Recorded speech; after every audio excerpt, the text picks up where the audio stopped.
Hello students, so let's discuss the new topic of your chapter that is called de Broglie's dualistic hypothesis. तो basically आप सब अभी तक ये समझ गए हैं कि लाइट जो है that has a dual nature which is explained by the concept till so far discussed as a particle by photoelectric effect and black body radiation. यानी कि कहने का मतलब कि लाइट के अंदर डुअल नेचर है, वेव कैरेक्टर भी है और पार्टिकल कैरेक्टर भी है। वेव कैरेक्टर को हाइगन सर ने इंटरफेरेंस डाइफ्रैक्शन के द्वारा आपको एक्सप्लेन करवाया, यंग डबल स्लिट एक्सपेरिमेंट हुआ, पोलराइजेशन कंसेप्ट आया, तो इससे पता लगे कि light has a wave character. But साथ ही साथ में न्यूटन सर ने कॉर्पस्कुलर थ्योरी दी थी और उसके अलावा photo electric effect, black body radiation, इन सब इफेक्ट्स को या इन सब कंसेप्ट को समझते हुए हमें यह भी पता लग गया कि लाइट के अंदर डुअल कैरेक्टर है, यानी कि पार्टिकल का कैरेक्टर भी और वेव कैरेक्टर भी है। और उसी दौरान एक साइंटिस्ट हुए हैं डी ब्रोगली या डी ब्रोगे, ठीक है जी। तो डी ब्रोगले सर जो कि उस टाइम पे पीएचडी कर रहे थे, उन्होंने on the basis of a symmetry between the particles और बिटवीन द वेव, यानी कि कहें कि नेचर के अंदर जो सिमेट्री अवेलेबल होती है उस कंसेप्ट के बेस पे उन्होंने कहा कि अगर लाइट एक्ट कर सकता है एज अ पार्टिकल तो कोई पार्टिकल भी एक्ट कर सकता है वेव, लेकिन उसके लिए कंसेप्ट है कि वो पार्टिकल मूविंग हो।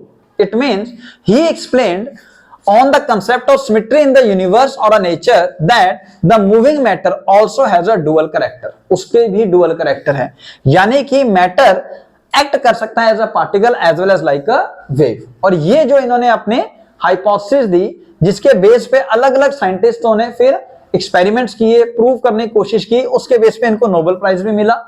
और डेविसन एंड जर्मर ने इलेक्ट्रॉन के लिए, जो कि एक पार्टिकल की तरह बिहेव करता है, ये वेव नेचर प्रूफ भी किया। तो इन्होंने क्या कहा that moving matter sometime acts like a particle and sometime acts like a wave and the wave associated with the moving particle, उस मूविंग पार्टिकल के साथ एसोसिएटेड जो वेव है that control the particular particle in every aspect, वो उसको हर तरह से control करती है। उसके बाद अब ये जो वेव है जो एसोसिएटेड है with the matter that is not electromagnetic wave, थोड़ी देर में आपको बताएंगे क्यों नहीं है, बट इन्होंने कहा कि ये इलेक्ट्रोमैग्नेटिक वेव नहीं है, तो इसलिए उन्होंने उसका एक नया नाम दे दिया मैटर वेव, जिसको हम डी ब्रोगले वेव या मैटर वेव दोनों नाम से जानते हैं। इवन डी ब्रोगले सर ने हमें इस वेव की वेवलेंथ भी कैलकुलेट करके दे दी बाय द इक्वेशन जो अभी आपके सामने लिखूंगा। तो students, wavelength associated with the matter wave जो है that is lambda is equal to h upon m into v। ध्यान रखिए, this is the value for a wavelength associated with the moving particle, यानी कि ये मैटर वेव के लिए wavelength है। जब भी आपसे मूविंग पार्टिकल, चाहे वो इलेक्ट्रॉन है चाहे वो प्रोटॉन है, कोई भी मूविंग पार्टिकल के लिए अगर वेवलेंथ पूछेगा तो ये फॉर्मूला लगेगा h upon m into v। कैसे डिराइव हुआ? अगर आप मैटर को एज अ पार्टिकल स्टडी करते हो then according to the Einstein mass energy relation E is equal to ज्यादा लग गया, E is equal to mc square, ठीक है पुत्र। कंसेप्ट क्या है कि पार्टिकल मूव करना चाहिए और अगर उसकी स्पीड v होगी तो हम E is equal to mv square लिख देंगे पुत्र। और अगर हम पार्टिकल को एज अ वेव मानते हैं तब हम मैटर को, तब हम प्लैंक्स क्वांटम थ्योरी को बेस बनाते हुए एनर्जी कैलकुलेट कर सकते हैं फॉर अ फोटोन, जैसे था E is equal to h into nu पुत्र। So nu can also be written as c by lambda, so E is equal to hc by lambda. So from first and second we can use this equation, क्योंकि हम same particle की तो बात कर रहे हैं, sometime act like a particle sometime act like a wave. तो same matter जो है जब वो मूविंग होगा तब उसके अंदर ये दोनों तरह के बिहेवियर होंगे, तो यानी कि एनर्जी तो सेम होने वाली है। तो mc square equal to hc by lambda, तो यहां से आप देखिए एक c से c कट जाएगा तो लैम्डा इधर लेके जाइए, lambda is equal to h upon m into c। अगर आप पार्टिकल की वेलोसिटी v रखते हो, अगर वो particle with the speed of light आ रहा है तो c, अगर v रखोगे तो lambda is equal to h upon m into v and m upon v, m into v is momentum, तो लैम्डा का फार्मूला हो गया जी h upon p। p is called momentum of a particle whose mass is m moving with velocity v। तो ये जो equation है वो लैम्डा की वजह से वेव नेचर भी एक्सप्लेन कर रही है और पार्टिकल के मास और वेलोसिटी की वजह से उसका पार्टिकल नेचर, यानी कि मैटर का पार्टिकल नेचर भी एक्सप्लेन कर रही है। This is the de Broglie's hypothesis. तो स्टूडेंट्स, मैटर वेव्स जो हैं they are not electromagnetic waves, because matter waves are produced by any moving charge, any moving particle, but electromagnetic waves, as you all know, are produced by oscillating or accelerating charge particles only. ठीक है जी। उसके बाद जो matter waves के साथ associated wavelength है, that is significant only for the moving microscopic particles. क्यों? क्योंकि अगर लार्ज पार्टिकल्स होंगे, सपोज आपने कोई पार्टिकल रखा है जिसका मास 100 kg रखा है और वेलोसिटी 100 मीटर पर सेकंड रखी है, तो उसके साथ एसोसिएटेड जो वेवलेंथ होगी, तो आप फॉर्मूला लगाएंगे पुत्र H/m/v, H is called Planck constant, mass आपने 100 लिया, v आपने 100 लिया, H 6.6 × 10⁻34 joule second. Exact value अभी भी इसकी नहीं पता, बट स्टिल जो वैल्यूज दी गई है हम वो यूज कर रहे हैं, तो वैल्यू आएगी 6.6 × 10⁻38 मीटर या फिर 6.6 × 10⁻28 एंगस्ट्रॉम। तो ये जो वैल्यू आई है वेवलेंथ की, बहुत छोटी आई है, जो कि डिटेक्ट नहीं हो सकती है, which cannot be detected, but wavelength associated with the moving microscopic particle is very significant. Suppose हम इलेक्ट्रॉन की बात करते हैं, कोई इलेक्ट्रॉन जिसका मास है 9.1 × 10⁻31 kg, वेलोसिटी है 10⁻5 मीटर पर सेकंड, जस्ट हमने एग्जांपल लिया, तो वेलोसिटी ऑफ इलेक्ट्रॉन और मास ऑफ इलेक्ट्रॉन पुट करके आपने वेवलेंथ ऑफ इलेक्ट्रॉन निकाला, वो है 0.73 × 10⁻8 मीटर या 73 एंगस्ट्रॉम। ये और ये अगर आप दोनों वेवलेंथ को कंपेयर करोगे तो बहुत छोटी है, 10⁻28 एंगस्ट्रॉम, ये सिर्फ 2 डिजिट की एम्स।